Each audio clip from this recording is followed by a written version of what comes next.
Video शुरू करने के लिए आपको सबसे पहले अपने लैपटॉप या कंप्यूटर के किसी भी ब्राउज़र को ओपन करना होगा। चलिए हम ब्राउज़र ओपन कर लेते हैं। चलिए हम सर्च कर लेते हैं।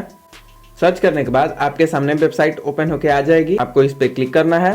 क्लिक करने के बाद वेबसाइट का इंटरफेस कुछ इस प्रकार होगा। आपको पेज को नीचे स्क्रॉल डाउन करना है। स्क्रॉल डाउन करने के बाद आपको यहाँ से इंग्लिश वाला ही सेलेक्ट करना है। अब आप यहाँ से देख सकते हैं इंग्लिश वाला आ गया है और हमारे सामने MS ऑफिस 2021 के इतने एडिशन आ चुके हैं। प्रोफेशनल प्लस, आपको प्रोफेशनल प्लस ही डाउनलोड करना है क्योंकि सबसे ज्यादा इसी में फीचर्स दिए हुए होते हैं। डाउनलोड करने के लिए आपको यहाँ पे क्लिक करना होगा।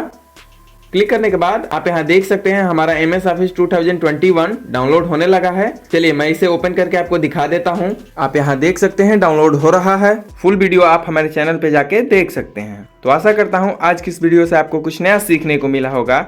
इसी के साथ आपसे इजाजत चाहता हूँ। मिलूंगा किसी नए वीडियो में नए टॉपिक के साथ। तब तक के लिए जय हिंद।